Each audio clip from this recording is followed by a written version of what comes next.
What is up, guys? Hold on one second. I messed up. I messed this up.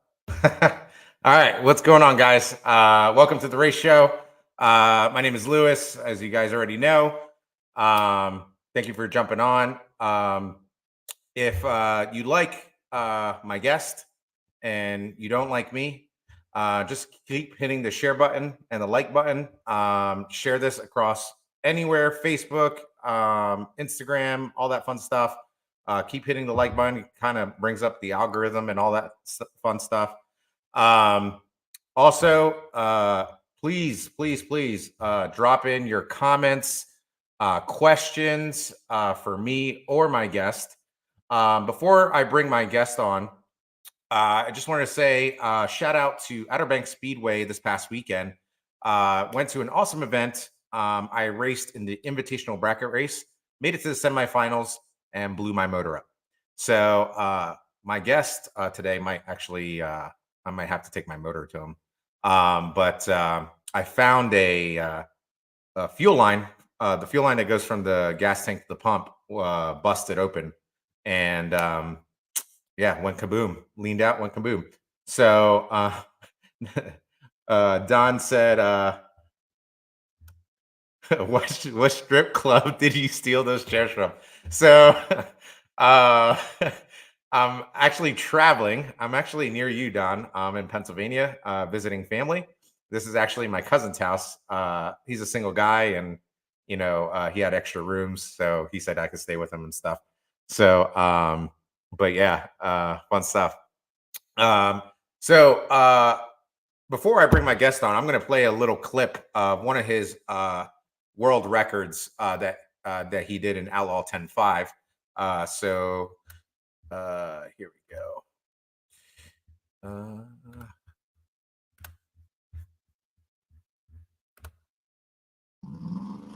Here we go. Can we see a new record? Put it in the beers, baby. Let's do this.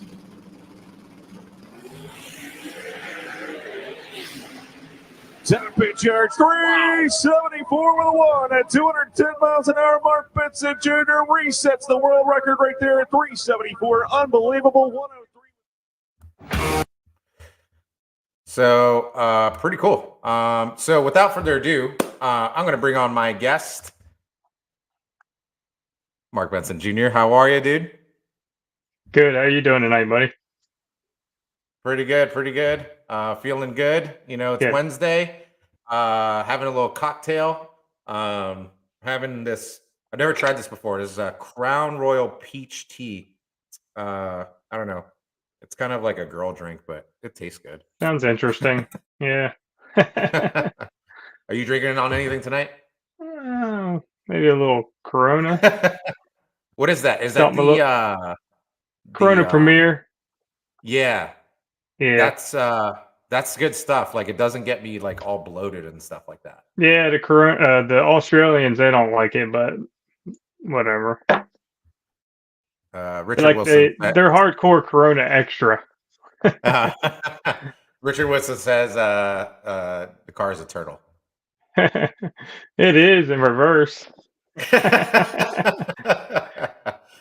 So that was a little clip from Outlaw 10.5, right?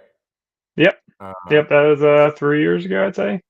That video of that car, that's probably 4 years ago now. Yeah. Where's that car now? That car is in Alabama, and it's still wreaking havoc in Pro 275 with a screw blower in it. Is that Scott Tidwell's car? Yep, that's the car. Nice. So did you, what's the story behind that car? Did you guys own that car, or?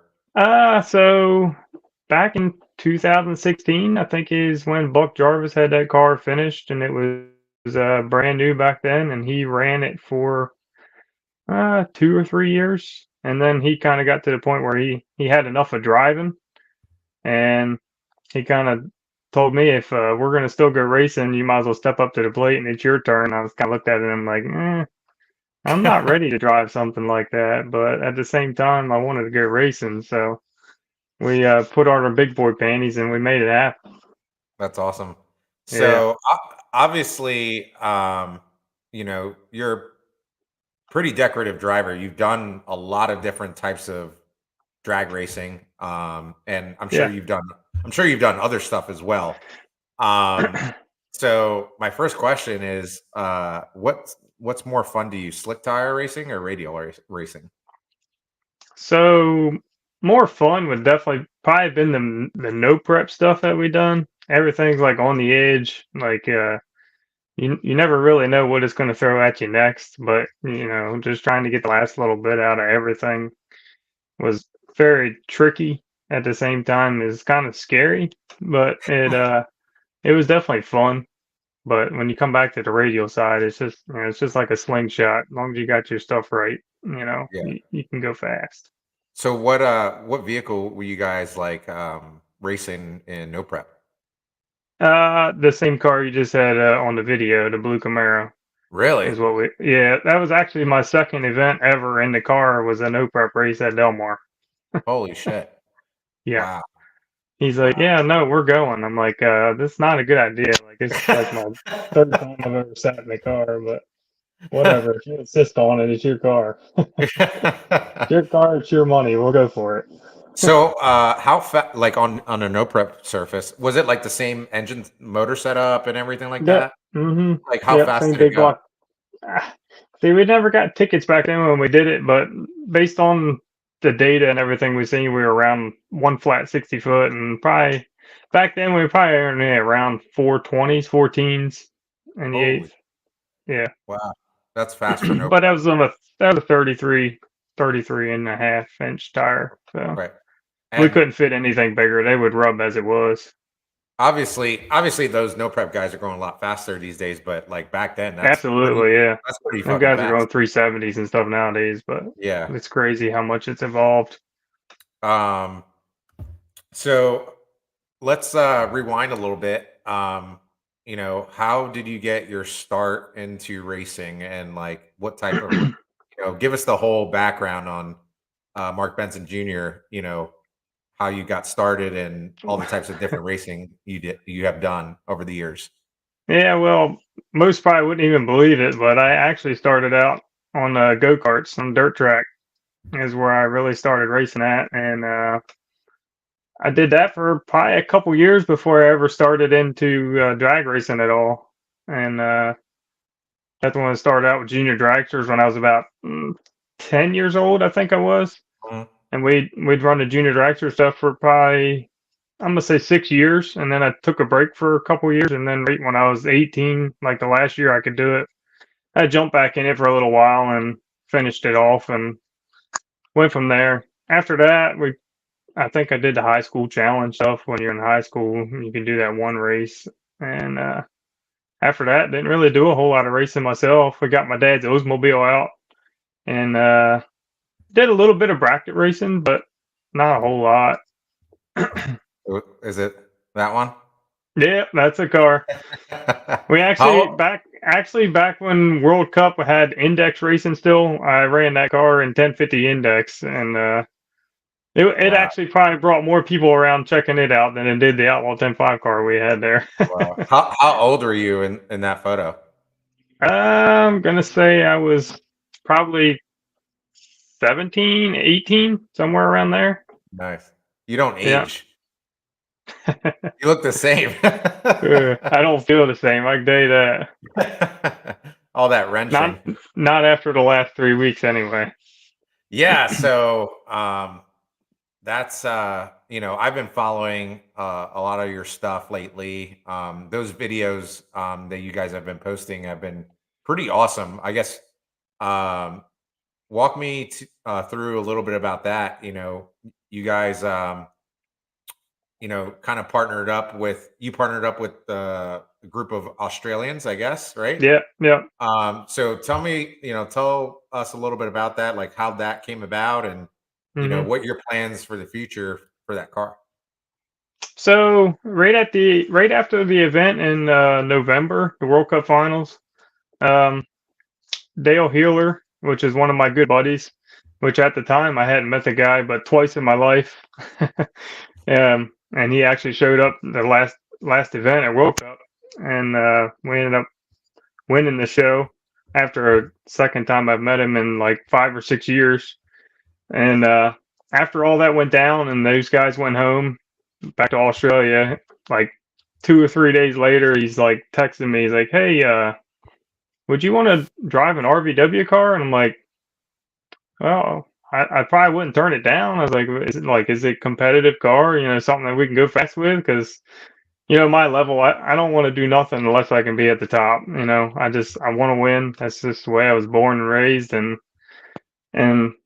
since then, everything's escalated. And then the car owner texting me, he's like, "Hey, you down to do this?" I was like, "Yeah, sure. Why not? Let's give it a go." So over the last probably 3, 4, I guess it's going on 6 months now, trying to get a car here on a container from Australia. And we finally got it here. I think it's 2 weeks ago to the day that we finally got it in our hands, and finally got to start wrenching on it and send it to get some updates done and whatnot. And we finally got to do a couple passes with it, which nothing we're happy with, but we were happy to get it to the track in the short amount of time that we had and get some data on it. But our future is probably hit the Ducks race in Alabama in July in RVW and try to hit all of his races that we can from here on, and probably run the point series next year.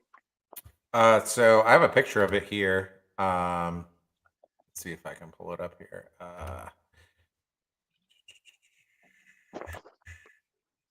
That's not the picture. That's your picture. Sorry guys, I'm still kind of new to this, so and At least that makes two of us. Share screen. Here we go. All right, so there's the car. What's the setup on it? So the best part about it is the setup's very, very similar to the black car that I run in Pro 275. It's a big block Chevy with similar heads, twin 98 precision turbos on it. It's got a Haltech Nexus R5 system, Mentor shocks all the way around, the whole 9 yards. I mean, the best part about the whole situation is that both cars are very similar. We can use a lot of the data the same. We can use a lot of our parts are the same. It's got a 5-speed Liberty in it, where mine's a 4-speed, but it's also got the quick drive just like mine, and the whole 9 yards. So it's makes things very easy to go back and forth and compare things. Nice. As Erica said, and you still race the dirt go-karts. Yeah, get bored every now and then. And yeah, I still got a pair of them. One of them's hers, one of them's mine. Is that stuff fun, or like? Oh yeah, I'm sure it is.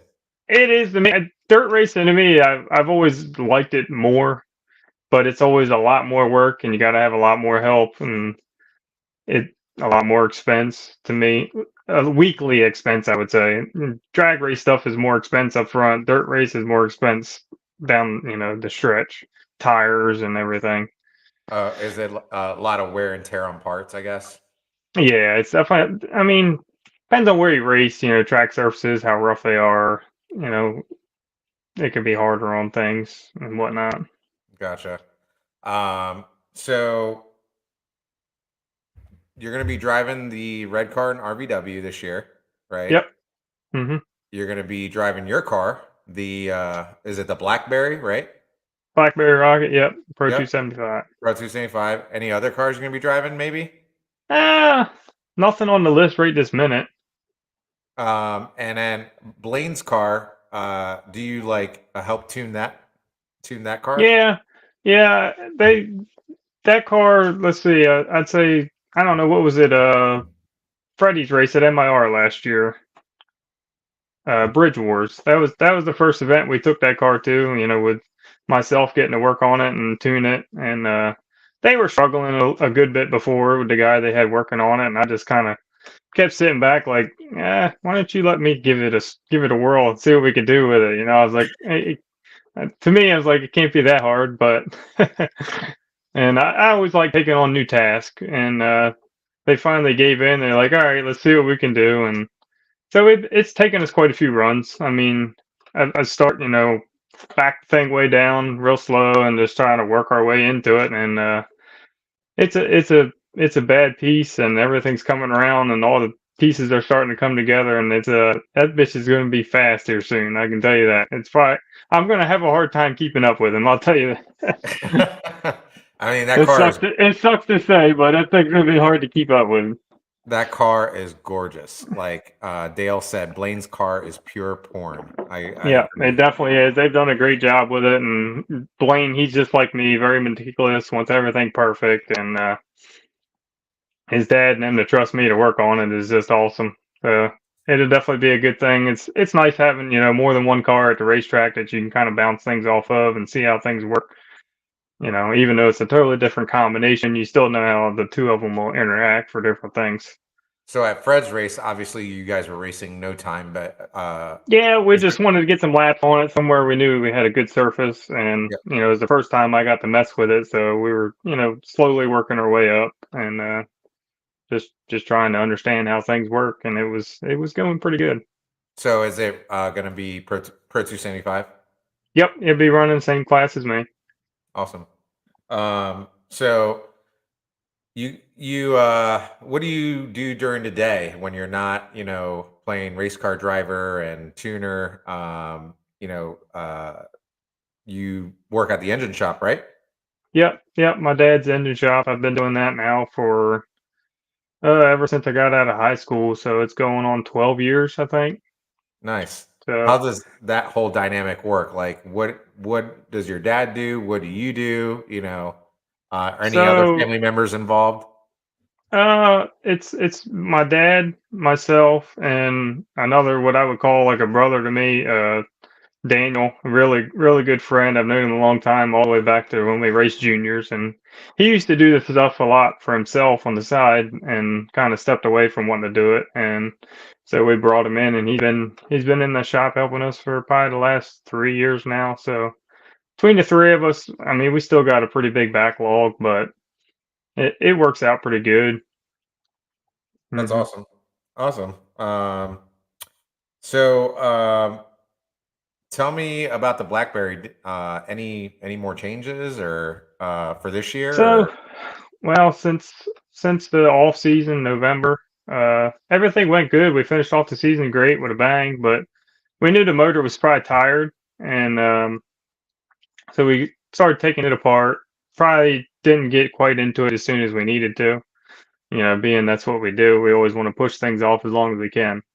But once we got into the motor, tearing things down and magging the crank, all the normal, routine stuff, we found that the crank was cracked, and we get into our pistons, and the pistons are cracked, and the rods, I knew they had another 15 or 20 runs left in them, but beans all that other stuff, we needed to get some new parts, so we went ahead and canned it all, put a new rotator in it, got it freshened up pretty good, and we did get us a new intake and valve covers this year from Plasma Man. That awesome. we popped on that thing and got rid of the old cast manifold just to make it look a little prettier and hopefully go a little faster. Yeah. But it's as good as it's ever been in the last 20 years anyway. So hopefully we can keep her together and make some more good runs with it. Awesome. Erica said, don't forget about your dog. She's the best employee there. Yeah, she goes to work every day, plays ball, and annoys us all she can. So I'm going to play a quick video of your record run at World Cup. And let's see here. For those of you that don't know how fast this guy went in the quarter mile.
569 at 254. What did that feel like? Uh, I didn't really care about the time as much as I really just wanted to get the win. But at the same time, I wanted to be the first one on the radios to go in the 60s. And that was kind of an Man, accident, to be honest, because the pass before, I mean, the thing got through the middle and it started, I could feel it spinning, trying to shake a little bit, like it was trying to get loose. And I got back to the pits. I told the guys, I said, that's it. I mean, I can't put any more in it. We're going to have to back it down a little for the finals. And I mean, God day, it's World Cup. It's November. It was, I'm gonna say, upper 40 degrees on radials, and then you going against a guy that's run no prep stuff on slicks. I'm like, we might have our hands full, but so we honestly backed it down from the 571, and it stayed stuck through the middle better, and it actually went faster, and it was kind of hard to believe, but I'll take it. I got best of both worlds, got the 60s, and got the win at the same time. yeah, that was going to be my next question. Like, was that planned? Like, or was it, kind of like accident, but you kind Uh, I'd definitely say it was more accident than anything because I knew once it went to 71 and it was kind of skating around, I was like, we're going once we have to back this thing down, I said it's going to, take my chances away from going to 60s like I really, really want to. But I don't know. They responded and I guess staying straighter, it picked up just enough ET to get it there. what's it feel like going that 254 miles an hour in a quarter? Like, does like your butthole like go like this? No, it usually doesn't until you get both chutes out, and then it tries to throw you through the windshield. That's when your butthole puckers up, and that's when you know you were going fast. Well, I noticed also, like, it looked like kind of like your shoots came out late. I don't know if you pulled them late or whatever, but That would be because I have two handles in the car, and early in the event when it's been a year since I've done it again in this car, and I reach up and I'd hit both parachutes with one hand, and when they both deploy at the same time, it's a no. It'll hurt you. oh, really? So from there on, I started hitting one and then hitting the second one, and it definitely was way smoother. Oh, note taken, just in case I ever do something It crazy will like hurt. that. Yeah, it'll hurt you. It's a rude awakening. Dale said them Hemis don't want no smoke. Ah, Yeah, I might be Luis tapping is gonna learn. Luis is gonna learn. I might tap on your shoulder in 2025. Um, I think we might, depending on how this year goes, we might make the jump to Pro 275, or even we were even talking about PDRA Pro Street. Yeah.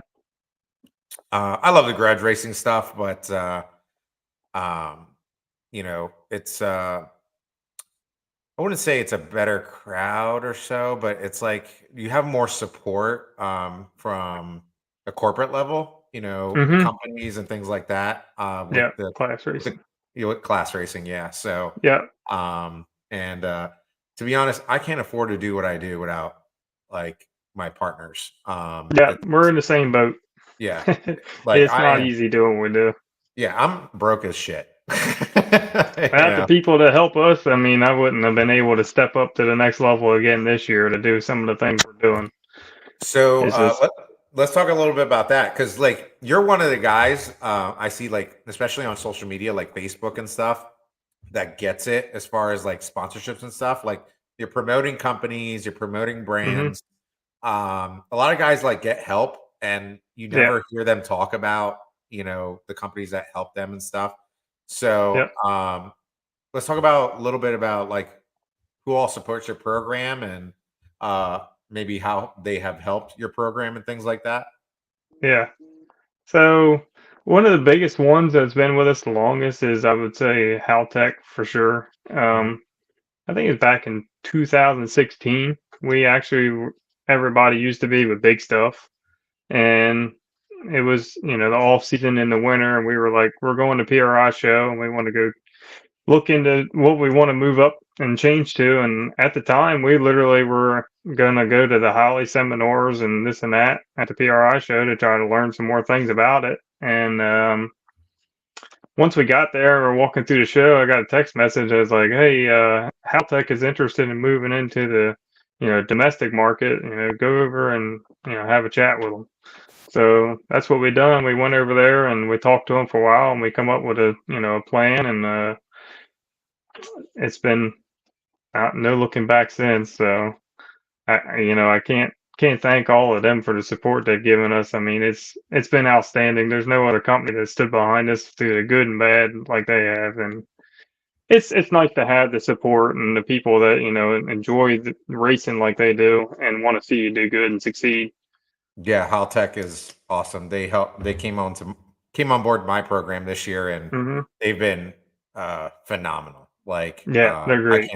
I can't wait to turn on some win lights for them. Uh, Who else supports you guys? so some of the other bigger ones would be like Schaefer's Oil. He come on like last year. He come to me. He's like, I really like to get you guys, running our product. And before last year, we've always been like Brad Penn, and Mhm. always had really good luck. Never had any issues. But then, as you know, in this day and age, a company gets bought out, things get changed, and it got changed to Penn grade. And we were having issues burning up push rods, this and that, and it never really like dawned on us, that it could be the oil. It's just like, what have we done? What are we changing? We've had such good luck for so many years. Is it because we're going faster now? And just couldn't quite figure out what was actually going on. And we just switched oils, and next thing you know, our problem went away. And I was like, obviously, that was it.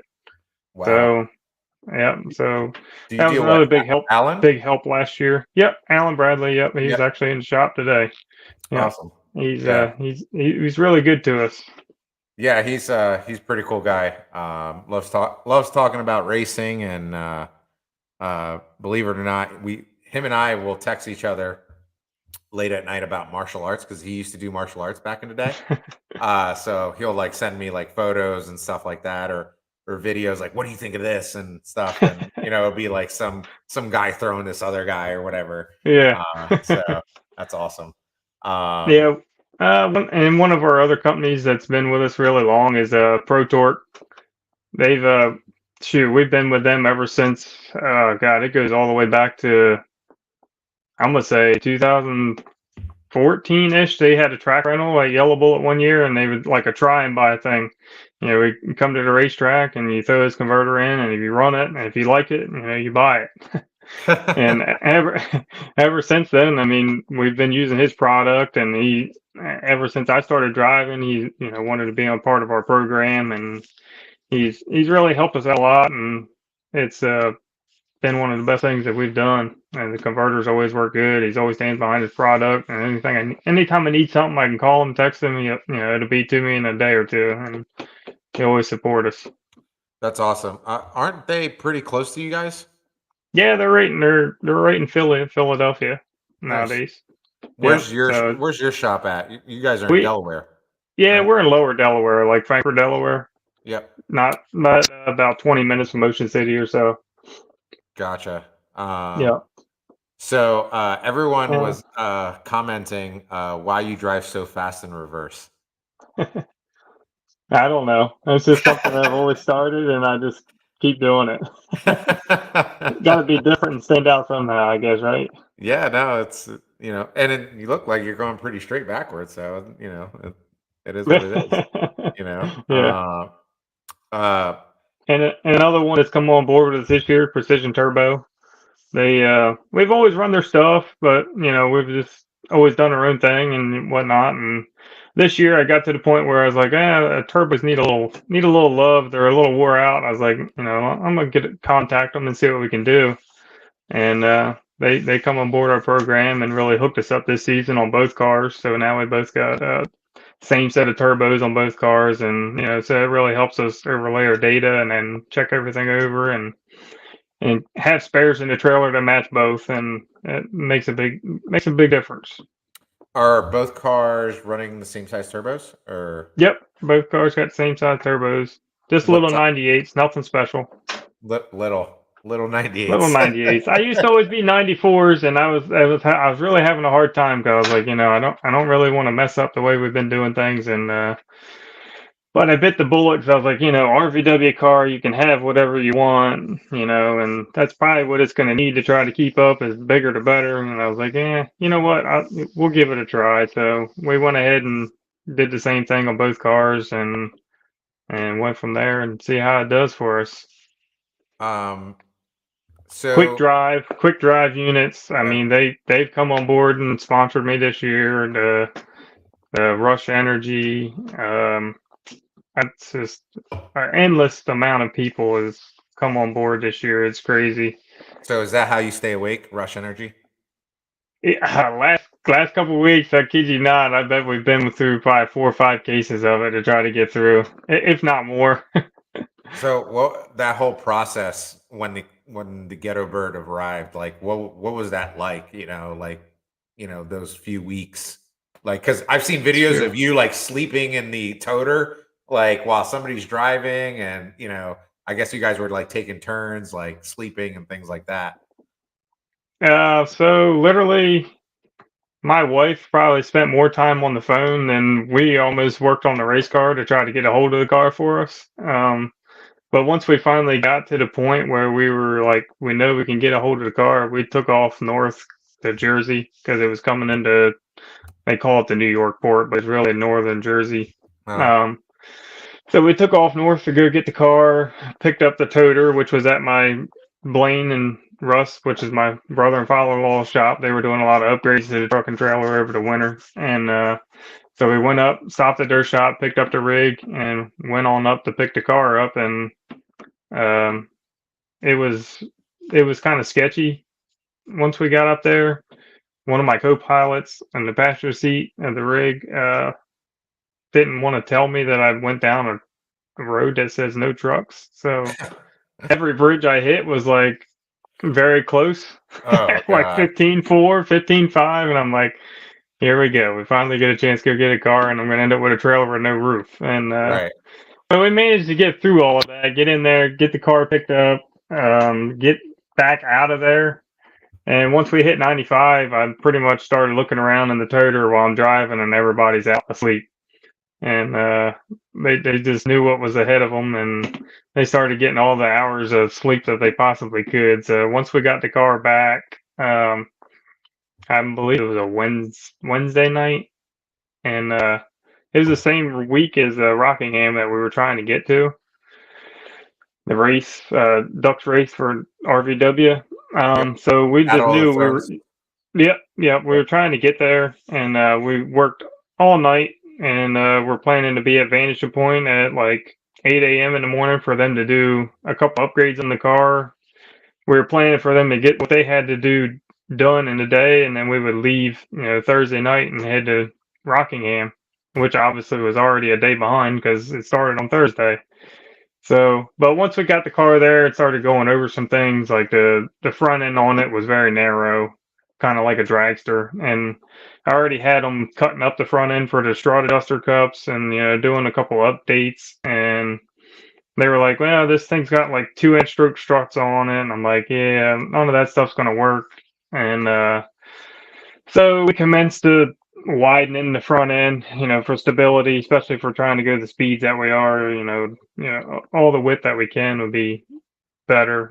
Smoother drive. And once we started getting into doing all those updates, which we pretty much needed to just do it while they had it cut up, that pretty much took us out of being able to make it to Rockingham. So after that, things kind of slowed down a little bit. We had a few days while they were working on the car. We went back and started working on my car because the following weekend was the first race at Cecil.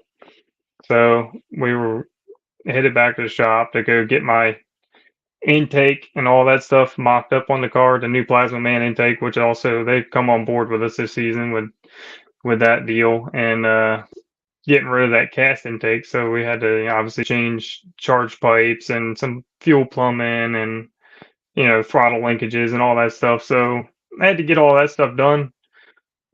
So we use that downtime to kind of get that stuff straight away and ready.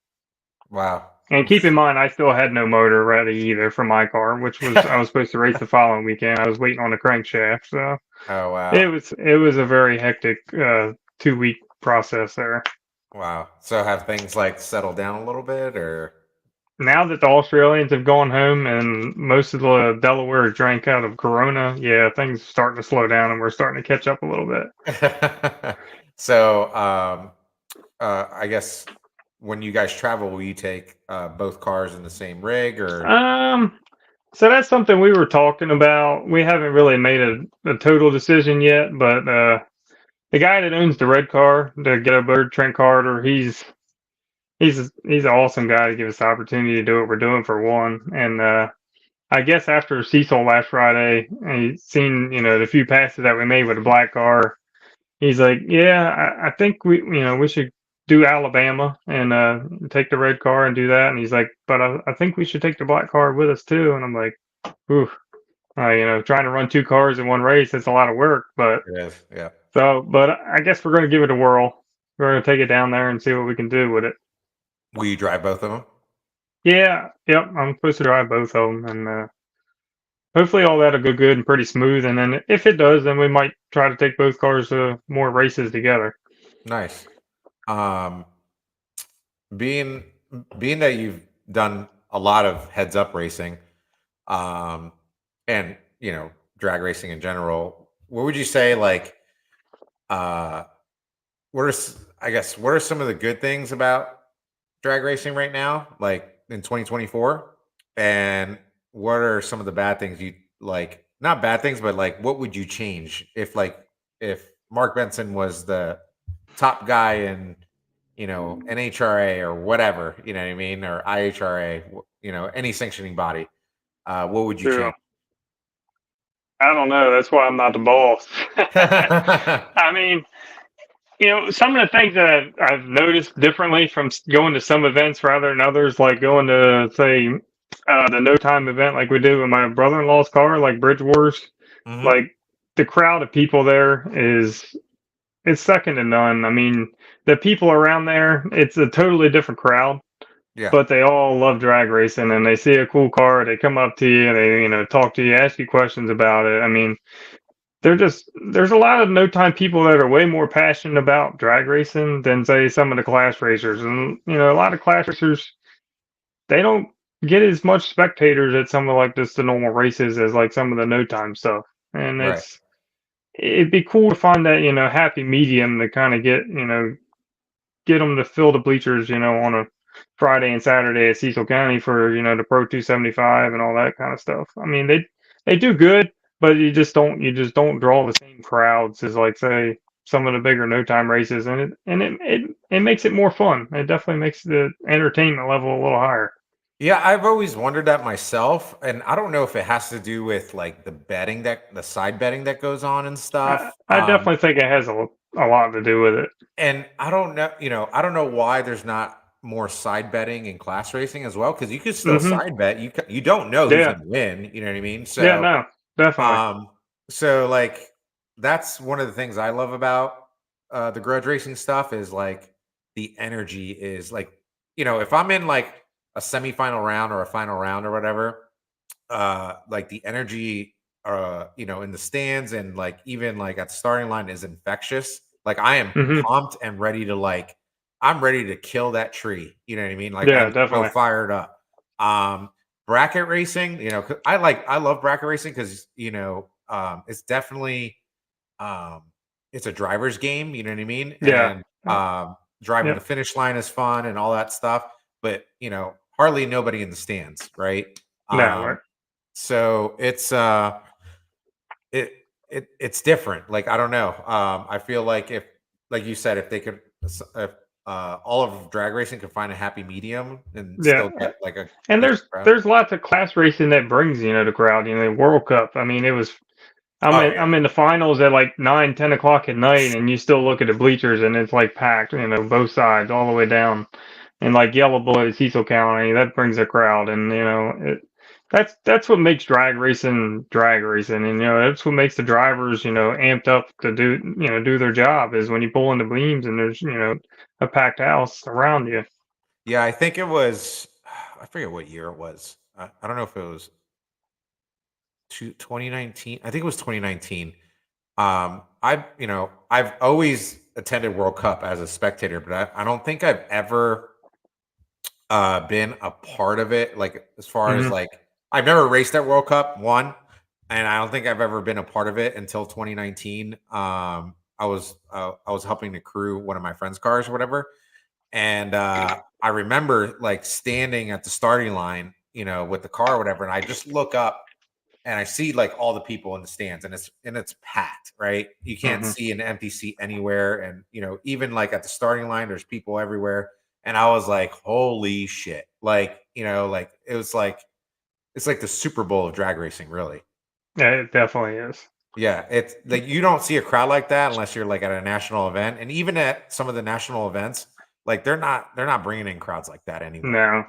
Yeah, I don't know if it's just a one time a year type thing that draws it. Is it the import guys? I mean, they're super passionate about what they do and they love the drag racing, and I guess that's one thing for them to look forward to every year because I don't think they have quite as many races for us, for them to attend like we do. So when they have, a big event, they definitely bring the people and they pack the place, and maybe it being imports and domestics, it gives that much more drawing card, to bring the people, but they definitely come. would you drive an import if you had the opportunity? And that'd be a fast one. So it's got to have like a 2J in it or something like that. Yeah, I always thought it would be fun to drive something with a clutch just to see how terrible of a driver I really am. So you would drive a pro stock car if you had the opportunity to? Yeah, definitely. Yeah, Yeah, yeah. That's on my bucket list. Like I if I could wouldn't want drive. a whole lot of people around for the first, probably 5, 6 runs, but Yeah, I heard they're a bitch to fucking drive. Like I heard like yeah. especially like pushing that clutch in. I heard it's pretty hmm tough and stuff. Trying to Um, stage with the brake pressure and all that. Yeah, yeah. I'm sure it's a party. Yeah, I that's on my bucket list. If I could drive a pro stock car once and just make it like to the eighth, Yeah, I'll be happy.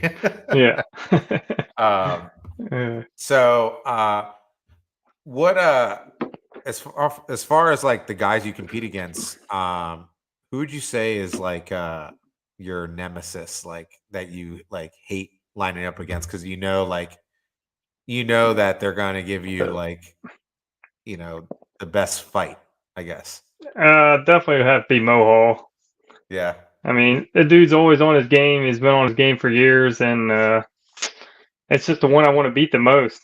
I like him, and I'll tell him that, but I want to beat him because he's one of the best there is, and that's to be the best, you got to beat the best, and Yeah. he's the one to beat locally right now, anyway. Yeah. Is there anybody that you haven't gone against that you want to? So being able to travel a little more this year, taking the black car down south and run some more Pro 275 events, maybe getting a lineup beside my old car again, that would be probably a good time to maybe try to beat that.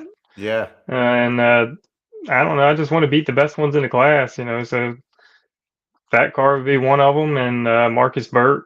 I like to be able to sit beside him, and, go toe to toe. Yeah. Marcus is, I feel like he's like driving every class. Like, you Yeah, know, he he's a good like, driver. I mean, yeah. he's Yeah. great.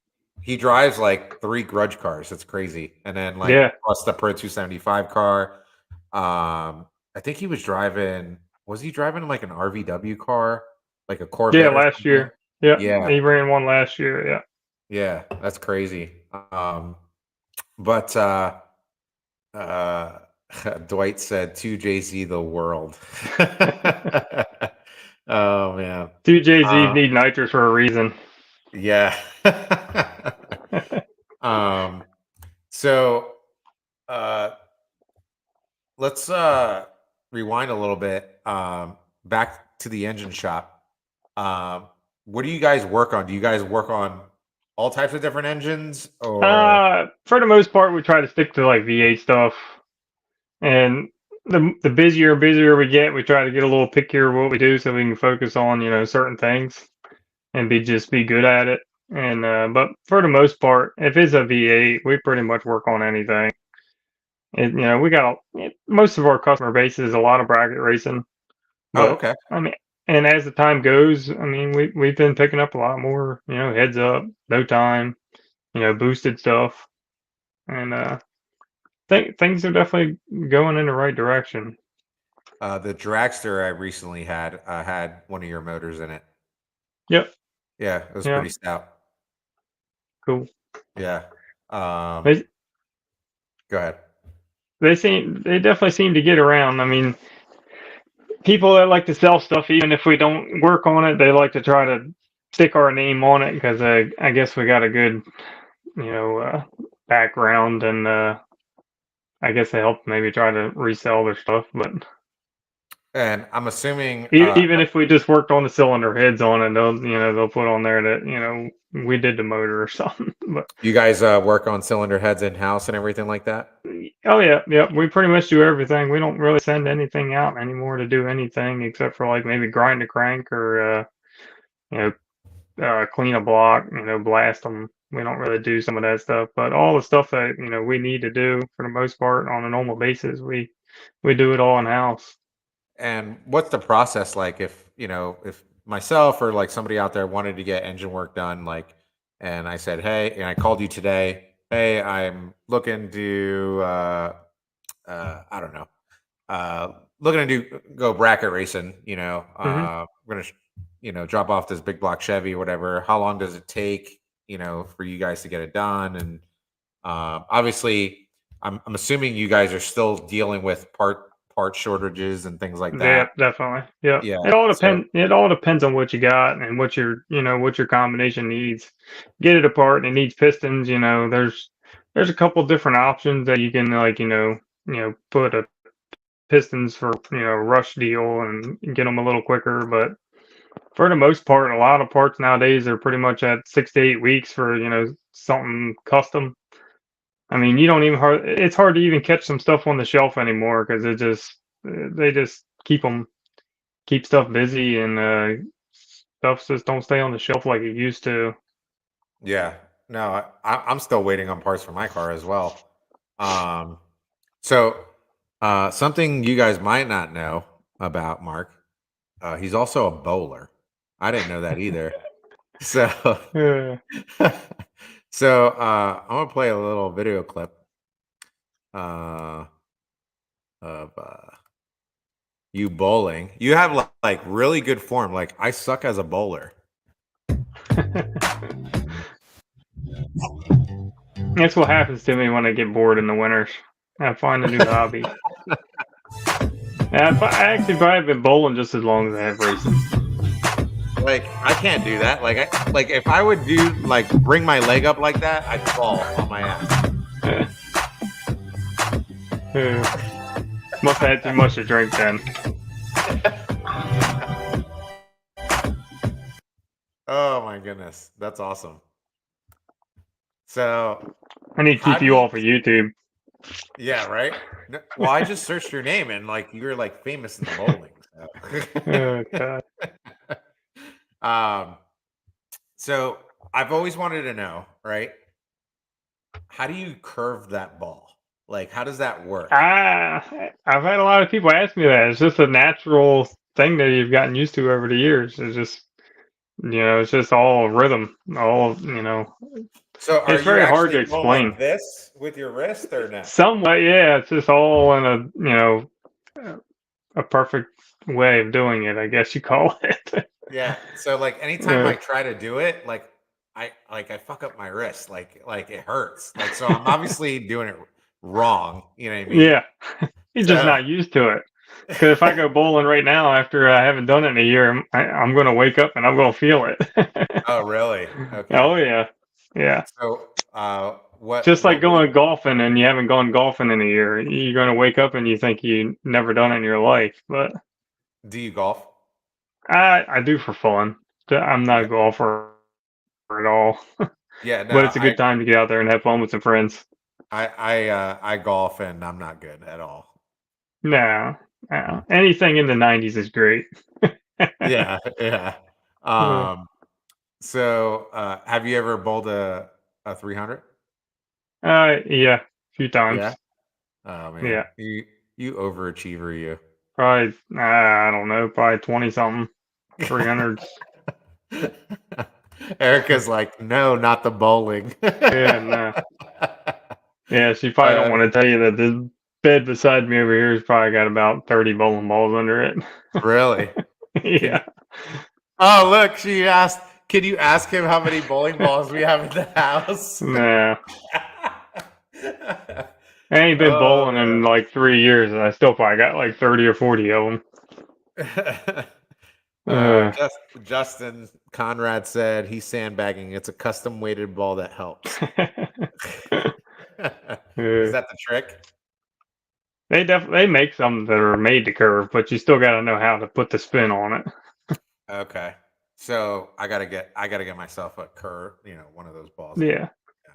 Yeah. You just get the dinosaur ramp out and just shove it down. That's all you need. Oh, my godson he wanted to go bowling the other day, and he was talking about the whole dinosaur ramp thing, and he's like, I'm not using that. Like if we go bowling, I'm not using that. I'm a big kid. He's like Don't need 6. the bumpers. Yeah. He's like, I'm not using that. I'm gonna do the same way you do it. Connor said just use 2 hands. Yeah, I can use 2 hands. So funny story.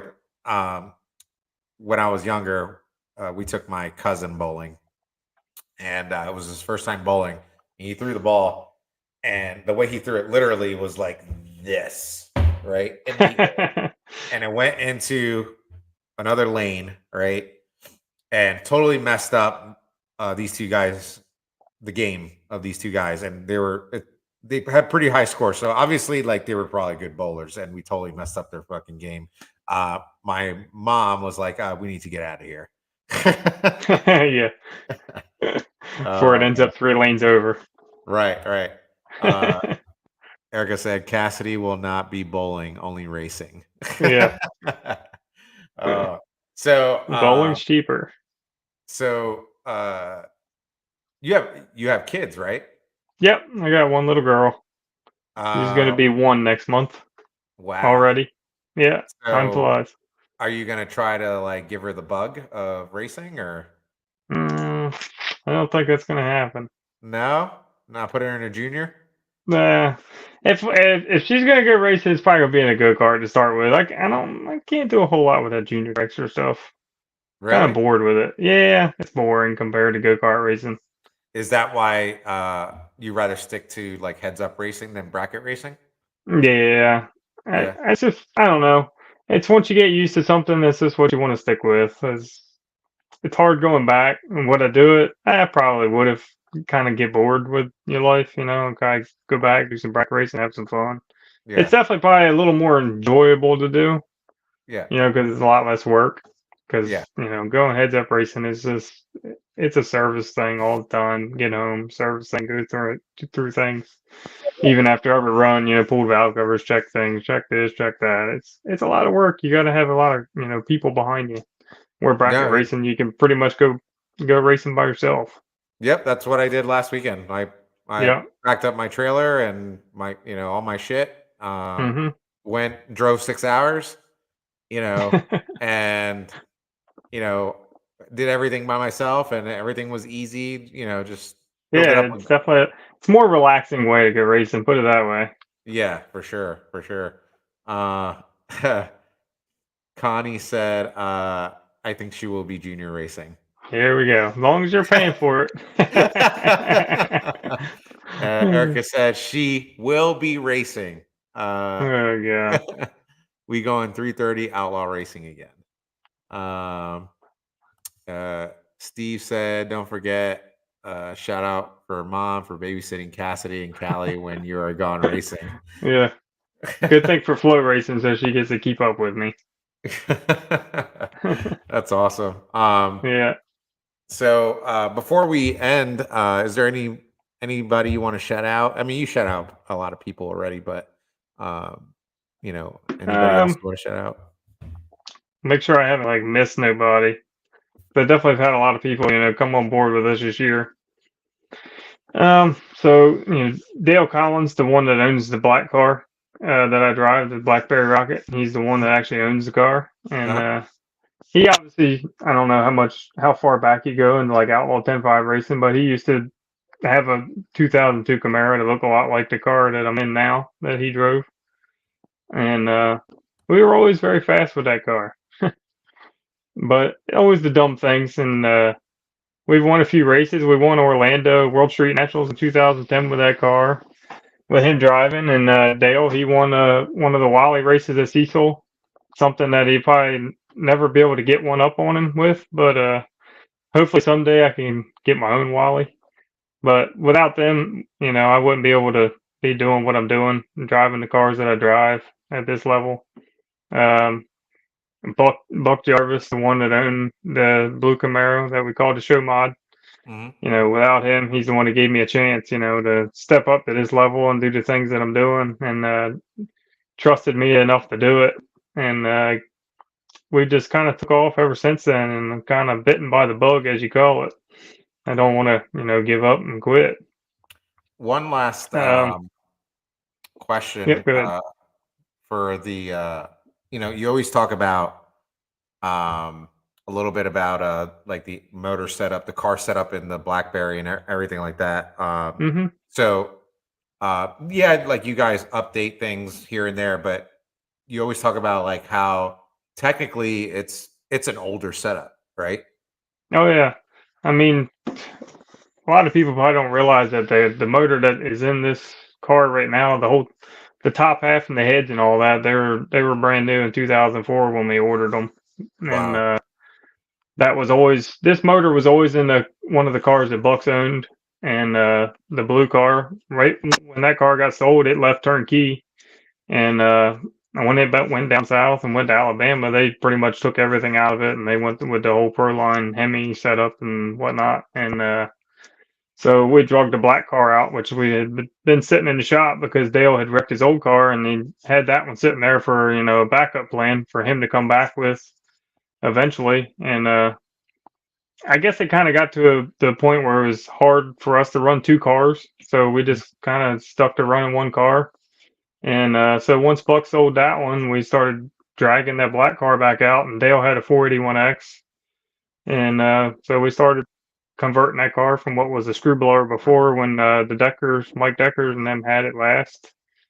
Got the 481X and the twin turbos in it, and we got the car out, and we were running decent. And I think probably our fourth or fifth pass, we went like 381 with it, but we just didn't have the speed that we had with our old combination. So we just kept trying things, camshaft changes and converter stuff and whatnot, and just couldn't quite find a way to run with the old Chevy engine. So I started doing some homework and making some phone calls, and we ended up getting the old motor back out of the old car.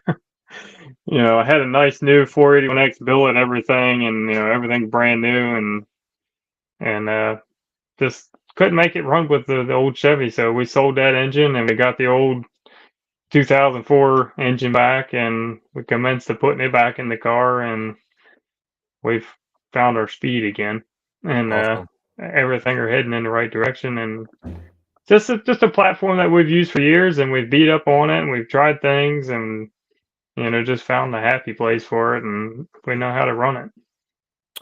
So the blue Camaro, Hmm. the teal blue one or whatever, was that the first like fast car you've driven? Yeah, Really? yeah. Literally before I sat in that car, I had been 960s in the quarter mile twice, and Wow. before that, I hadn't been but 1050s.